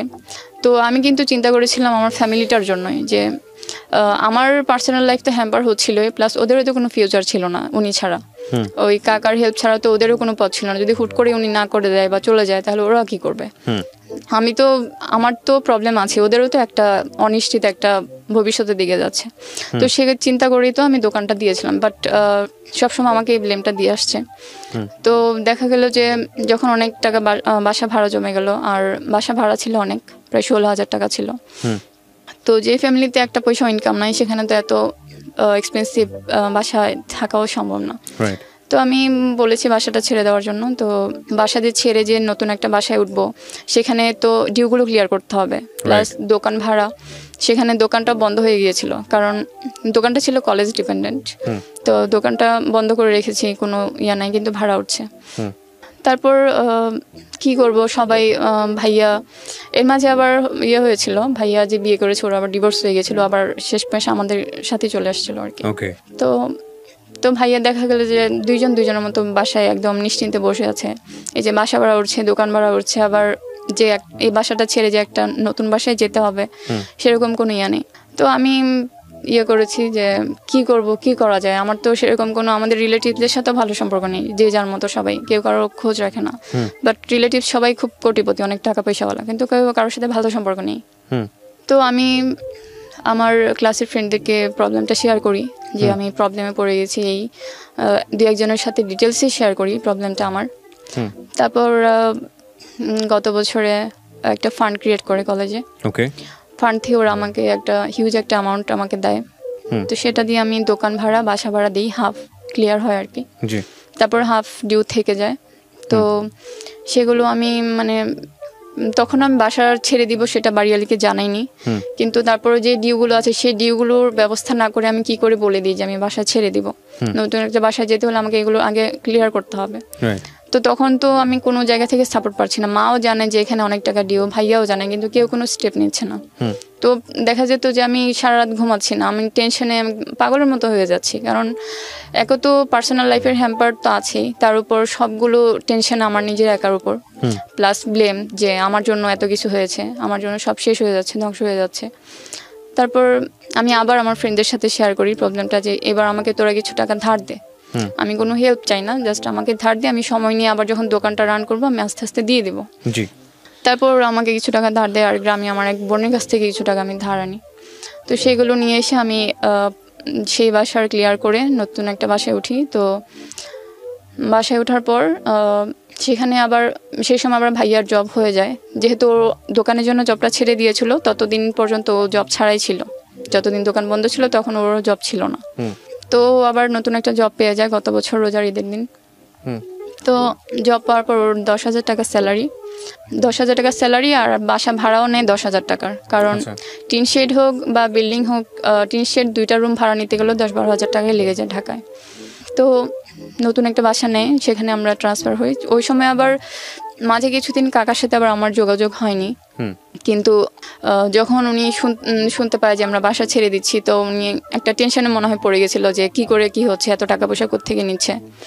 তো ওনার কাছে একটা সিম ছিল যেটা আমি ইউজ করেছিলাম, উনি আমাকে দিয়েছিল, পর আবার নিয়ে গিয়েছিল ওনার সিম আর কি। তো সেখানে কিছু নাম্বার সেভ করা ছিল, সেই নাম্বারগুলোতে উনি ফোন দিতে থাকে, আমার ফ্রেন্ডদেরকে ফোন দিতে থাকে ক্লাসের, যে এরকম এরকম। উনি বুঝতে পারে যে আমি হয়তো ওদের কাছ থেকে ধার নিয়েছি, বা শুনতেও পারে আমার মার কাছ থেকে, ভাইয়ার কাছ থেকে। তো ওদেরকে ফোন দিয়ে না করতে থাকে যেন আমাকে টাকা পয়সা না দেয়, কোনো হেল্প না করে। আমি ওনার টাকা মেরে দিয়েছি। কি পরিচয় দিত যে আপনার আপন কাকা? না না, আপন কাকা না, উনি চাচা বলতো। তো অত ডিটেইলসে কিছু বলতো না। তারপর হ্যাঁ, তো কয়েকজনকে আবার মেসেঞ্জারে নক করেছে উনি, ছদ্মনাম ব্যবহার করে আইডি খুলে খুলে। এটা উনি আমার জন্য করতো, আমার সাথেও অনেকবার করেছে। উনি ছদ্মনাম ইউজ করে করে এক এক নাম্বার থেকে আমাকে রিকোয়েস্ট পাঠাতো। আর ওনার জন্য আমি কখনো কোনো সোশ্যাল মিডিয়া ইউজ করতে পারতাম না। উনি যতবার আসতো আমি ততবার আনইনস্টল করে দিতাম। যেহেতু আপনি ওনার ওয়াইফকে কেন জানাতেন না যে অপরাধ করে যে সহ্য করে দুজনেই সমান অপরাধী, এটা জানেন তো? হ্যাঁ ঠিক আছে, আমি ওনার ওয়াইফকে মানে জানাতাম না। এই জন্য উনি আমাকে যখন ওনার সাথে আমার ঝামেলা চলতো তখন আমি ওনাকে থ্রেটের উপর রাখতাম যে আমি আপনার ওয়াইফকে বলে দিব। তখন দেখতাম যে একটা সময় গিয়ে উনি নরম হয়ে আসতো যে আর করবে না বা আর টর্চার করবে না এরকম। বাট পরে উনি দেখা যেত আলটিমেটলি ভয় পেত না। বিষয়টা কি আসলে তাই ছিল নাকি বিষয়টা এরকম ছিল যে না আমার তো অর্থের সাহায্য প্রয়োজন, যে কোনো ভাবে হোক একটু হলেও ম্যানেজ করে অত্যাচার সহ্য করে সামনে দিকে আগে? ইভেন ওনার ফোন নিয়ে ওনার সাথে কত বছর ধরে আপনার ওনার সঙ্গে এই ধরনের সম্পর্ক ছিল?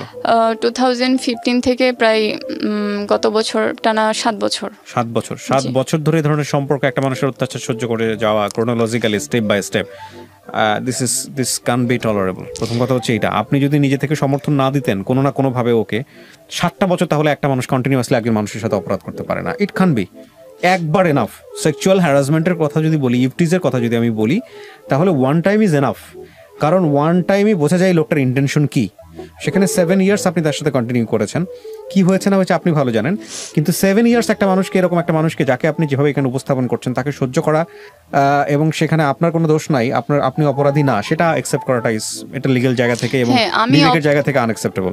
আমি অপরাধী এই জন্য যে আমি আসলে তার সেই লিগ্যাল যে স্টেপটা নেওয়ার বা স্টেপগুলো আমি নেইনি। কারণ আমি চেষ্টা করেছিলাম যে আমি একা কী করে বের হয়ে আসবো, কারণ আমি আমার ফ্যামিলি থেকে সাপোর্ট পাচ্ছিলাম না। আমি যতবারই প্রবলেমগুলো বলছিলাম যে আমার এই প্রবলেম হচ্ছে, উনি এরকম করতেছে, তো ওরা আমাকে ব্লেম দিত যে তুই তো ওনাকে নিয়ে আসছিস, এখন তুই। ঠিক আছে, বাট আপনি তো ট্রাই করেছিলেন। হ্যাঁ আমি ট্রাই করেছি, ওনার ওয়াইফকে ফোন দেওয়া ট্রাই করেছি, তখন উনি আমার ফোনটা নিয়ে যেত। তারপর এরকমও হয়েছে উনি আমার সিম ভেঙে ফেলেছে কয়েকবার। তারপর আমি যখন উনি বাসায় এরকম ঝামেলা করতাম, ওনার ফোন নিয়ে পর্যন্ত, ওনার কাছ থেকে ইকোনমিক ডিপেন্ডেন্সির জায়গাটা থেকে যদি বের হয়ে আসতেন আপনারা, তাহলে তো এই ঘটনাগুলো ঘটতো না, নাকি তারপরেও ঘটতো? না না, তাহলে ঘটতো না। তাহলে ডিপেন্ডেন্সি থেকে বের হওয়ার চেষ্টা করেছিলেন, এক হোটেল দেওয়া, এটাই? হ্যাঁ, কারণ আমার পক্ষে তো সে সময় কোনো আর ওয়ে ছিল না, কারণ আমি একজন মেয়ে মানুষ, তার উপর আমার পড়াশোনা রানিং। আর কত টাকা লাগতো আপনাদের এই সংসার চালাতে? আমার কলেজে খরচ ছিল প্রায় প্রতি মাসে 8,000 টাকা বেতন, বাসা ভাড়া 16,000, খাবার দাবার খরচ। জি, সবকিছু মিলিয়ে কত টাকা? সবকিছু মিলিয়ে প্রায় 30-35,000 টাকার মতো। 30 থেকে 35,000 টাকা, সে সমস্ত টাকা উনি দিত? হ্যাঁ, সমস্ত টাকা উনি দিত। তারপর এটা তো কমন সেন্সের বিষয়, উনি আপনাকে কেন হেল্প করতে যাবে? হ্যাঁ, ওনার ইন্টারেস্ট এখানে কি? ওনাকে আমি এটা 1000 টাইম জিজ্ঞেস করেছি। কেন করবেন? এটা তো আপনার কমন সেন্সের ব্যাপার। উনি আপনাকে কেন হেল্পটা করবে? যদি বিষয়টা এরকমই থাকে, যদি আপনাকে ভবিষ্যতে বিয়ে করবে, ওনার ইন্টারেস্টের জায়গা তো ভেরি ক্লিয়ার, তো সেটাকে আপনি ওনার কাছ থেকে অর্থ নেওয়া মানে তো প্রশ্রয় দেওয়া। কিন্তু সেটা আমি উনি আমাকে বিয়ে করতে চায় বা ওনার যে অ্যাকচুয়াল যে মানে আসল যেই ইয়াটা ছিল, পরিকল্পনা ছিল, সেটা আমি একদম লাস্ট স্টেপে এসে বুঝতে পেরেছি। এতদিন যে টর্চার করেছে সেটা আমি উনি মানে নিজের সাথে ফাইট করে সেটাকে অ্যাভয়েড করার চেষ্টা করেছি। তারপরও যে মেন্টালি টর্চারগুলো উনি করেছে সেটা আমি মানে অনেক ওয়ে বের না। 7 ইয়ার্স ধরে একটা মানুষকে কন্টিনিউয়াসলি এই ধরনের হ্যারাসমেন্টের মধ্যে যদি ইন্টেনশন এরকমই থাকে, it is physical harassment. 7 years ধরে একটা মানুষ কেন এই জিনিসটা করতে যাবে? আমি কোনো ওয়ে পাচ্ছিলাম না, আমি কার কাছে বলবো? আমি মামাকেও বলেছিলাম। আমি আপনার কথা এগ্রি করছি। প্রথম কথা হচ্ছে যে একটা মানুষের ইন্টেনশন যদি আপনার সাথেই যদি ইন্টেনশনটা থাকে তার শুধুমাত্র ফিজিক্যাল হ্যারাসমেন্ট, তাহলে 7 ইয়ার্স ধরে সে আপনার পিছনে কেন লেগে থাকবে? এবং প্রতি মাসে 30-35,000 টাকা করে দিয়ে, পরের দিকে হয়তো 30-35 দিয়েছে, কিন্তু প্রথম দিকে অত লাগেনি, অত দেয় নাই, কিন্তু এই টাকা তো তার পকেট থেকে এসছে।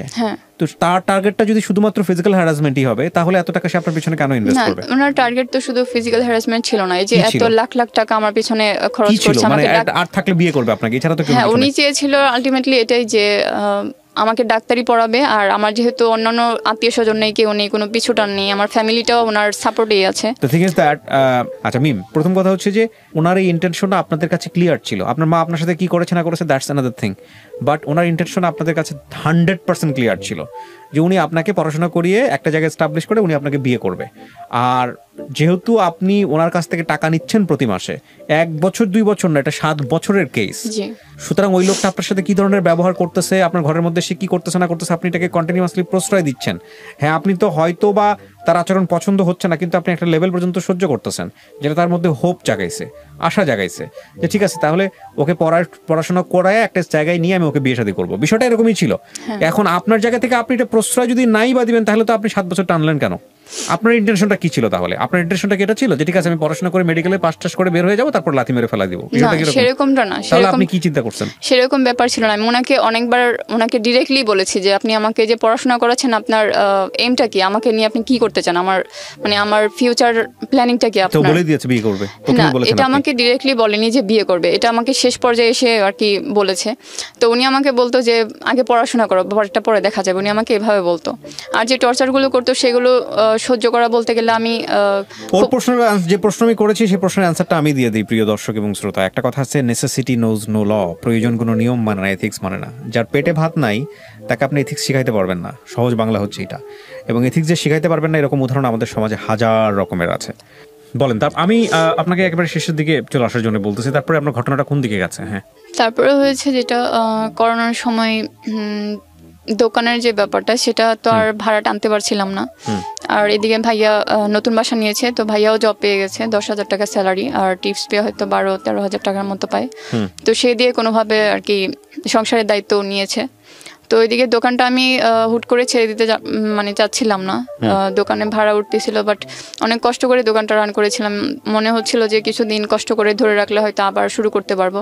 তো আমি নিজেই দোকানের শাটার খুলতাম, অল্প কিছু খাবার মেক করে নিজে গিয়ে বসে থাকতাম। তো সেখানে কাকা এসে আমাকে থ্রেট দিত অনেকভাবে যে আমি ওনার টাকা পয়সা মেরে দিয়েছি, ওনার সাথে বিট্রে করেছি, অনেক ব্লেম দিত। আর মানুষকে অনেক কিছু বলতো, যে যার নাম্বার পেত তাকে ফোন দিয়ে অনেক নোংরা কথা বলতো আমাকে নিয়ে। তো এই ব্যাপারগুলো নিতে পারছিলাম না। উনি রাস্তায় যেখানে পেতো আমাকে থ্রেট দিত।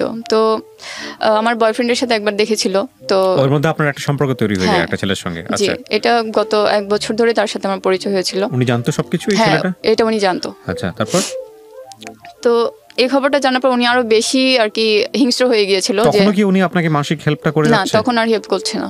তখন কিন্তু ফোন দিচ্ছে কিছুদিন পর পর। উনি আমাকে ফোনের উপর খুব মেন্টালি টর্চারের মধ্যে রাখছে। তো উনি আমাকে বলতো যে আমি দেখে নিব তোমার কার সাথে বিয়ে হয়, কার সাথে তোমার সম্পর্ক হয়, কার সাথে সংসার শুরু হয়, আমি দেখে নিব, তাকেও দেখে নিব, তোমাকেও দেখে নিব। উনি অনেক ধরনের থ্রেট দিত যে এমন কিছু বলবে যাতে আমার সম্পর্ক না টিকে কারোর সাথে। উনি আমার লাইফটা পুরো থ্রেটেন করে দিয়েছে আর কি। যেখানে পেতো সেখানেই থ্রেট দিত। তো আলটিমেটলি আমি দোকানটা ছেড়ে দিয়েছি। তো দোকান ছেড়ে দিয়ে তারপর আমি বাসায় আর কি চেষ্টা করি যে কি করব, কারণ 10-12 হাজার টাকা দিয়ে তো 3জন ফ্যামিলি মেম্বার চলা সম্ভব না। তো এর মাঝে একটা জব পেয়ে যাই, মাত্র 6,000 টাকা স্যালারি। তো সেটা দিয়ে আমি এই যে প্রতি মাসে মানুষের কাছ থেকে টাকা ধার নিয়েছি, সেই ঋণ, তারপর সেখানে প্রায় 70,000 প্লাস ঋণ থাকে। তো সেখানে আমি সেই স্যালারি থেকে প্রতি মাসে 1-2 হাজার করে দিতে থাকি। জবটা আমি বেশি দিন কন্টিনিউ করতে পারিনি, এর মাঝে ক্লাস শুরু হয়ে গিয়েছিল। আবার বাসায় আমি কিছু সাপোর্ট দিতে থাকি। তো দেখা যেত যখন থেকে ভাইয়া সংসারের দায়িত্ব নেওয়া শুরু করেছে, টাকা পয়সা দেওয়া শুরু করেছে, ভাইয়ার ভাড়া টাকাতেই সবকিছু চলে। তো মা আমার সাথে পুরা উঠে পড়ে লেগে গেছে, যে প্রতিদিনই ঝগড়া করতো যে আমার জন্য এত কিছু হয়েছে, আমার জন্য সবকিছু শেষ হয়ে গেল, আমি অলক্ষী, অনেকভাবে আর কি বাসায় আমাকে টর্চার করতো মেন্টালি। তারপর কাকার ব্যাপারটা নিয়ে, কারণ তারা আর কি কাকার প্রতি সন্তুষ্ট ছিল, যেহেতু উনি সব টাকা পয়সা দিত। সেটা যেভাবে হোক, আমাকে প্রবলেম করে হোক, আমার সাথে যত ধরনের ঝামেলা হোক। তো দেখা যেত যেহেতু কাকার সাথে আমার বড়িমনা হয়নি, উনি চলে গেছে, তো সেটার প্রতিদিনই ঝগড়া হতো মার সাথে। মা অনেক বাজেভাবে অনেক নোংরা ভাষা বলতো, নোংরা গালিগালাজ করতো। তো মা বলতো যে কাকার সাথে আবার যোগাযোগ করবে, কাকাকে বলবে যে আমি তার কেনা কাপড় চোপড় পরে আমি আরেক ছেলের সাথে ঘুরি, তার দেয়া জিনিস পরে আমি আর কি ঘুরে বেড়াই, এগুলো আর কি বললে অনেক অপমান করতো। তো মার এই টর্চারগুলো প্রতিদিন ছিল, অনেক ঝগড়া হতো, বাসায় অনেক চিৎকার চেঁচামেচি হতো। ভাইয়া এগুলো দেখতো, ভাইয়াকে বলতাম, কিন্তু ও চুপ করে থাকতো, কিছু বলতো না। তো এই ব্যাপারগুলো আর কি আমার সবকিছু বাইরে চলে যাচ্ছিল। তারপর মা প্রতিদিনই বলছে যে আমি কেন বের হয়ে যাই না। তো আমি মামাকে জানাই সবকিছু, সব ডিটেলসে জানাই যে এরকম এরকম অবস্থা, কাকার সাথে আর পরিচয় নেই। তো আমি ছেলেটার কথাও মামাকে জানাই। তো মামা বলে যে তোর মার যে অবস্থা, তোর কোনো একটা ফর্মালিটিস, ছোট করে একটা ফর্মালিটিস মেনটেন করো, বিয়ে শাদী এগুলো সম্ভব না তোদের ফ্যামিলি থেকে। তো আমি বাসায় বলি, কিন্তু বাসা থেকে আমি কোনো পজিটিভ রেসপন্স পাচ্ছিলাম না, যে ছেলের ফ্যামিলির সাথে কথা বলে আর কি আনুষ্ঠানিকভাবে যেটুকু করা যায়।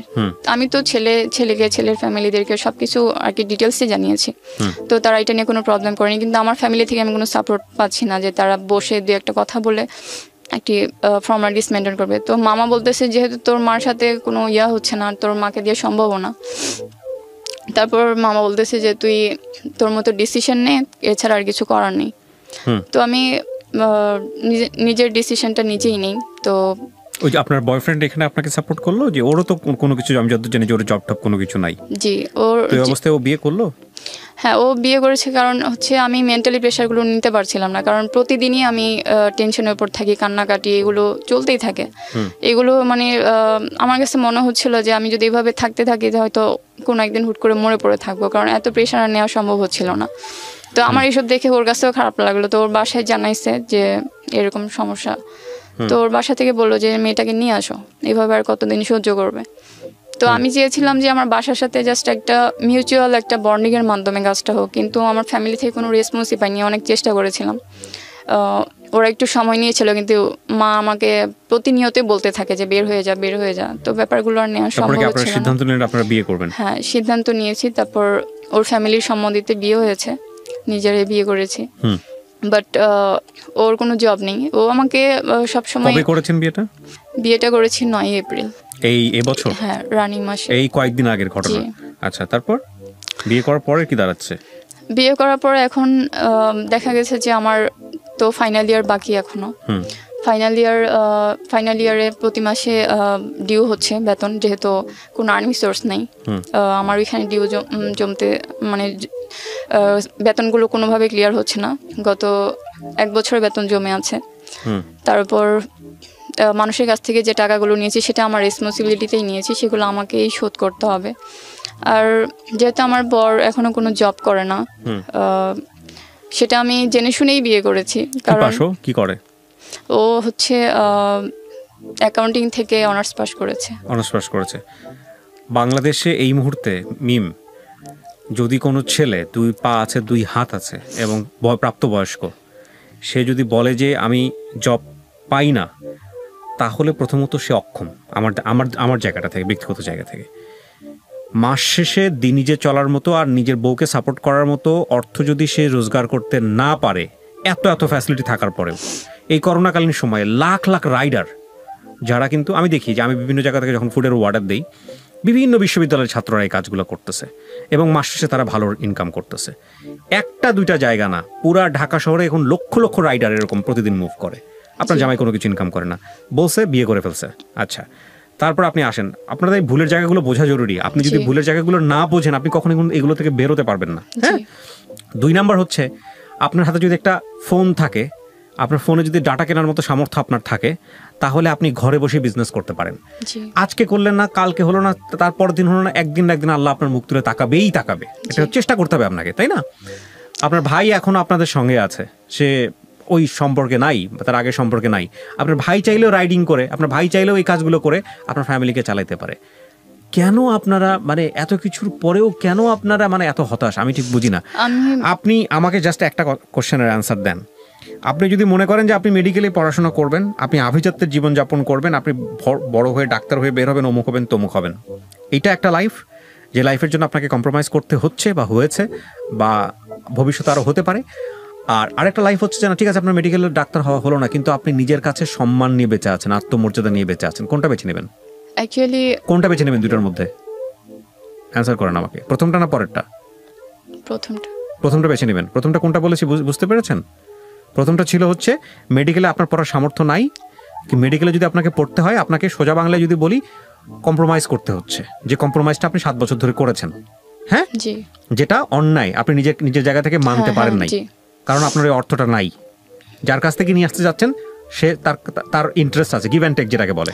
আর সেকেন্ডটা হচ্ছে আপনি কোনো রকম চলতে পারবেন, আপনার মেডিকেল হয়তো জীবনে কোনোদিন হবে অথবা হবে না, কিন্তু মর্যাদা নিয়ে বাঁচতে পারবেন, কোনো অন্যায়ের কাছে মাথা নত স্বীকার করবেন না। এটা হচ্ছে সেকেন্ড পয়েন্ট। আমি ক্যাচ করতে পারিনি। হ্যাঁ, অবশ্যই সেকেন্ড পয়েন্টটা বেছে নেব। আর আমি এখনো অবধি আমি সেকেন্ড পয়েন্টটা যদি বেছে নেবেন, তাহলে এটা নিয়ে আপনার টেনশন করার কোনো কারণই নেই। আগে আপনি বাঁচেন, আগে আপনি সার্ভাইভ করেন। হ্যাঁ, আমি এখন আমার এমটা এটা হয়ে গেছে, এখন অ্যাটলিস্ট আমার ডাক্তার হওয়ার ড্রিমটাকেও আমি এখন হেট করি, কারণ আমি কখনো চাইনি যে আমার একটা স্বপ্নের জন্য আমি সব কিছু বিসর্জন দিব। আর আমি এর মাঝে আমি অনলাইনে বিজনেসেরও ট্রাই করেছিলাম, কিন্তু সেটা আমি কাকার জন্য পারিনি। উনি আমাকে সেটা আর কি অনেকভাবে বাধা। কাকার জায়গা থেকে তো মুক্ত হয়েছেন শেষ পর্যন্ত বিয়ে শাদী করার পর? মুক্ত হইনি। মুক্ত হননি? উনি যেহেতু অনেক টাকা ইনভেস্ট করেছে আমাদের পেছনে, তো উনি আমাকে প্রতিনিয়ত থ্রেটের উপর রাখে। আপনার জামাই আছেন এখন? হ্যাঁ, ওকেও ফোন দিয়ে ডিস্টার্ব করে। মামলা করে দেন। মামলা করবো, অ্যাকচুয়ালি ব্যাপারটা হয়েছে এরকম যে ওনার ওয়াইফকে জানাই দেন। আমি ওনার ওয়াইফকে জানিয়েছি, ফোন দিয়েছিলাম। কি বলেছে? হ্যাঁ, ওনার ওয়াইফকে ফোন দেওয়ার পর উনি বলেছে যে আমাকে প্রুফ দেখাও, যে হ্যাঁ প্রুফ নাই আপনার কাছে? তো আমি ওনাকে বলেছি যে আমার কাছে সব ফোন কলস আছে আর সব রেকর্ড আছে, আমার ফ্যামিলি তো নিজে একটা প্রুফ, আপনি এসে দেখে যেতে পারেন। তো উনি আমাকে বলছে ঠিক আছে আমি আসবো, কিন্তু যেদিন ওনার সাথে আমার ফোনে কথা হয়েছে তারপর থেকে আমি আর রিচ করতে পারিনি ওনাকে। ওনার কাকা আপনি সরাসরি গিয়ে মামলা করে দেবেন। প্রথম কথা হচ্ছে এটা, আপনি পুলিশের কাছে যাবেন, এটা আমার জায়গা থেকে আপনার জন্য অনুরোধ। পুলিশের কাছে যাবেন এবং আপনি যে ভিকটিম আপনার জামাইকে নিয়ে সহ নিয়ে যাবেন, ফোনের কলে যে রেকর্ডগুলো আছে যেগুলো আছে সমস্ত কিছু নিয়ে মামলা করবেন। মামলা করার পরে আপনার যদি গণমাধ্যমকে ফেস করতে হয় আপনি গণমাধ্যম ফেস করবেন, যেটা অলরেডি আপনি কিছুটা করেছেন। আমি আপনার পরিচয় ফ্ল্যাশ করি না, ওনার পরিচয় ফ্ল্যাশ করি না, এইভাবে গল্পটা উপস্থাপন করেছি, কারণ আমাদের কাজটা আসলে ইনভেস্টিগেটিভ শোনা, যাতে করে কোনো আত্মসম্মানে আঘাত না লাগে, এভাবে আমরা প্রচার করেছি। এবং এই জায়গাটা থেকে গল্পটা প্রচার করার উদ্দেশ্য হচ্ছে যাতে করে এই জিনিসগুলোর রেজাল্ট ভালো হয় না, যারা আসলে কম্প্রোমাইজে যায় এগুলোর রেজাল্ট ভালো হয় না। কিন্তু আপনি তো এই রিসেন্ট টাইমে আমরা কিন্তু জানি ফেসবুকে একটা ইস্যু ভাইরাল হয়েছে যে একটা শীর্ষস্থানীয় প্রতিষ্ঠানের এমডিকে কেন্দ্র করে, এবং সেখানে মুনিয়া নামের একটা মেয়ে জড়িত, যেও ইন্টারমিডিয়েট সেকেন্ড ইয়ারে পড়তো, লাখ টাকার গুলশানের লাখ টাকার বাসাতে সে ভাড়া থাকতো। সেম কেসের কিন্তু সিমিলারিটি আছে। আপনাকে আজকে যেখানে আপনি কি সিমিলারিটি টের পান? আপনি ওই কেসের সাথে কেসের সিমিলারিটি টের পান? ও সুইসাইড করেছে, আপনাকে সুইসাইডের দিকে যেতে হচ্ছিল একটা পর্যায়ে, কিন্তু সামহাও আল্লাহ আপনাকে সেভ করেছে। তো আমি মনে করি এই কেসগুলো আমাদের সমাজে নতুন না, একটা না একটা পর্যায়ে একটা মেয়েকে ওখান থেকে বের হয়ে আসতেই হয়। এবং জীবনে কোনো কিছু পাওয়ার জন্যে কোনো জায়গায় বিন্দুমাত্র স্যাক্রিফাইস করা নিজেকে, যেটা আপনি আসলেই পারবেন না, যেখানে আপনার আত্মসম্মানের ব্যাপার আছে, যেটা আপনার সাথে যায় না, সেই জায়গায় করা মানে হচ্ছে নিজেকে বিক্রি করে দেয়া। আর মানুষ নিজেকে বিক্রি করে দিয়ে সার্ভাইভ করতে পারে না। মানুষের অঢেল সম্পত্তি থাকতে পারে, কিন্তু নিজের জায়গাটাতে যদি মানুষের মাথা উঁচু করে দাঁড়ানোর না থাকে, সে যদি মনে করে সবসময় যে আমি একজন পরাধীন মানুষ, তার সম্পত্তি যতই থাকুক না কেন, অঢেল সমস্ত কিছু যাই থাকুক না কেন, সে আসলে জীবনযাপন করতে পারে না। তো আমার মনে হয় যে আপনি যেহেতু বের হয়ে আসতে পারছেন, আলহামদুলিল্লাহ বিয়ে হয়েছে, হয়তো এখান থেকে আল্লাহ একটা ভালো মুক্তি দেবে, কিন্তু আপনার কোনোভাবে ওনাকে আর কম্প্রোমাইজ করার কোনো সুযোগ নাই। আর এখানে আপনি কতটুকু ইনভলভ ছিলেন, কি ছিলেন না ছিলেন, সেটা আপনি নিজেকে প্রশ্ন করেন, নিজেকে। আমি যেটা মাঝখানে করেছি আপনাকে, তো এই জায়গা থেকে একটা বিশাল শিক্ষা আমি মনে করি, এটা যারা আজকে শুনবে তাদের জায়গা থেকে একটা বিশাল শিক্ষা। আর সার্ভাইভ করার জন্য আপনারা তো ভিকটিম না। ভিকটিম বলতে আমি যেটা বোঝাচ্ছি, লাইক আপনার ক্যান্সার হয়ে গেছে বা আপনার হাজব্যান্ডের ক্যান্সার বা আপনার মায়ের ক্যান্সার, এরকম ভিকটিম তো না। তো আলহামদুলিল্লাহ মাত্র কি 2 বেলা খেয়ে পরে বাঁচতে হবে এরকম একটা স্টেজে আপনারা এখন আছেন। এটা যদি আপনাদের মতো এত সামর্থ্যবান মানুষ, যারা সুস্থ মানুষ, তারা যদি এতটুকু পরিমাণ রোজগার করতে না পারে ঢাকা শহরে, তাহলে এটা নিয়ে আমার আর বলার কিছু নাই। হ্যাঁ, মেডিকেলের পড়া বা উচ্চাভিলাষ এই মুহূর্তে সমস্ত কিছু বাদ দিয়ে দেন, এখন সহজ বাংলা যেটা বলে আপনারা সার্ভাইভ করেন মানসম্মানের সহিত। আপনার জামাইকে বলেন দরকার হলে রাইডিং পেশায় আসুক, অথবা অন্য কোনো পেশায় যাক, যেটা মানে বেসিক জব যেটাকে বলে, করে আপনার ভরণ পোষণ, কারণ এটা রিলিজিয়ন অনুযায়ী এবং আইন অনুযায়ী আপনার ভরণ পোষণ নেওয়ার দায়িত্ব এখন তার, এবং সেটা সে করতে পারে। আপনি মেয়ে, আমাদের সামাজিকতার জায়গা থেকে অনেক কিছু আপনি ফেস করতে পারবেন না, কিন্তু এই সুযোগটা তো এখন আপনার আছে, আপনার জামাই আছে, সে করতে পারে, তো সেটা তার করা উচিত, ডেফিনেটলি করা উচিত। আমি কি আপনাকে যেগুলো বলেছি সেগুলো কি ভুল বলেছি? আপনি কি আমার সঙ্গে দ্বিমত? অ্যাকচুয়ালি ওর প্ল্যানিং এ এটাই করেছে, কারণ ও গত 1 বছর ধরে ট্রাই করেছে, আমি নিজেই সাক্ষী, ও জবের খুবই ট্রাই করেছে। আর এই করোনা সিচুয়েশনে জবটা আসলেই খুব, শুধু করোনা না মিম, করোনার পরে গিয়েও জবটা আদৌ মানুষের জন্য আর সাস্টেনেবল হবে কিনা সেটা নিয়ে যথেষ্ট সন্দেহ আছে। করোনার পরের পৃথিবী আর আদৌ আমরা কোনোদিন দেখতে পারবো কিনা সেটা নিয়েও একটা সন্দেহ আছে। জবের যে ধরন সেটা আদৌ টিকে থাকবে কিনা, বা মানে সেটা আদৌ এরকম থাকবে কিনা আজ থেকে 2 বছর পরে, 3 বছর পরে, সেটা নিয়েও প্রশ্ন আছে। এক্সিস্টিং যারা জবে আছে তাদেরও মাসের পর মাস স্যালারি হয় না, এরকম ঘটনা আছে। লাখ টাকার উপর স্যালারি পায় কিন্তু চাকরি নাই, এরকম ঘটনা এখন অহরহ। হ্যাঁ, তো সেই জায়গাটা থেকে জব এখন ঘরে বসে উপায় বের করতে হবে, সহজ বাংলা হচ্ছে এটা, যদি সাস্টেইন করতে হয়। আর দিন শেষে কথা একটাই, ওই যে একটা কথা আছে, মানুষ বলে আত্মসম্মান যদি না থাকে একটা মানুষের, তাহলে আর কিছুই থাকে না। তো আত্মসম্মান যদি আপনি যা বলেছেন এখানে, সেটা আপনি যদি ফাইট করে এতদিন ধরে টিকিয়ে রাখতে পারেন, তাহলে আপনার নেক্সট টাইম ওই একবেলা খেয়ে হলেও আত্মসম্মানের জায়গাটা ঠিক রাখা উচিত, আমি মনে করি এটা ঠিক আছে। ও সেটাই চেষ্টা করছে, ও চিন্তা করেছে রাইডিং করবে, কিন্তু সেই রাইডিং করার জন্য যে একটা যে প্রসিডিউরগুলো দরকার সেটা আসলে এই মুহূর্তে হচ্ছে না, কারণ ওর ফ্যামিলিটা যথেষ্ট ভালো, সব দিক দিয়ে আমাকে সাপোর্ট করেছে, ও নিজেও সাপোর্ট করেছে, শুধুমাত্র এই আর্থিক দিক দিয়ে যে প্রবলেমগুলো। আমরা দোয়া করি সেই প্রবলেম থেকে সে বের হয়ে আসুক, সামহাও বের হয়ে আসুক। প্রিয় দর্শক এবং শ্রোতা, আমরা আজকের এই গল্পটা শেষ করার আগে আপনাদেরকে একটা কথা বলতে চাই, বিশেষ করে যারা এই গল্পটা শুনলেন। আমরা আসলে কোনো না কোনোভাবে কোনো না কোনো সিস্টেমে আসলে কারো না কারোর উপর ডিপেন্ডেন্ট হয়ে যাই। সেই ডিপেন্ডেন্সির জায়গাটা যদি বিষয়টা এরকম হয় যে এটার ইন্টারেস্ট যেটা আপনি সহ্য করতে পারবেন না, এটার ইন্টারেস্ট যেটা অনৈতিক, এটার ইন্টারেস্ট যেটা কোনোভাবেই সাপোর্টিভ না, তাহলে সেই সাহায্যটা কোনোভাবেই নেওয়া উচিত না। হ্যাঁ, বা সেই মানুষটাকে নিজের জায়গাটাতে অ্যাক্সেস দেওয়াটা উচিত না। আর যদি ইন্টারেস্ট লাইনটা খুব বেশি ক্লিয়ার থাকে যে না ঠিক আছে তার উদ্দেশ্য মহৎ, তাহলে তার জন্য যতটুকু পারা সম্ভব লিগ্যাল ওয়েতে রিটার্ন দিয়ে দেওয়া উচিত, এবং সেই রিটার্নটাও হওয়া উচিত অসাধারণ। আমরা এই একটা মানুষ, যে মানুষের নাম উচ্চারণ করিনি আমাদের আজকের এই অনুষ্ঠানে, একটা মানুষকে দিয়ে পৃথিবীতে যারা সাহায্য করছেন বিভিন্ন রকমের ভিকটিম ফ্যামিলি, তাদেরকে জাজ করতে যাব না। তবে প্রত্যেকটা সাহায্যের পেছনেই কিছু না কিছু উদ্দেশ্য থাকে। সেই উদ্দেশ্যের জায়গাটা হচ্ছে হয় নিজের ব্যক্তি স্বার্থ চরিতার্থ করা, অথবা আল্লাহকে খুশি করা, অথবা ধর্মীয়ভাবে তার সৃষ্টিকর্তাকে খুশি করা। তো সেকেন্ড উদ্দেশ্যের জায়গাটা যদি খুব ক্লিয়ার থাকে তাহলে আপনি সাহায্য নিতে পারেন। কিন্তু ফার্স্ট উদ্দেশ্যের জায়গাটা যদি আপনার জায়গা থেকে মনে হয় যে yes it can be compromise এবং যেটা করা উচিত না, তাহলে কখনোই সেই সব জায়গায় যাওয়া উচিত না। কারণ আপনি একদিন, 2 দিন, 3 দিন এটা হয়তোবা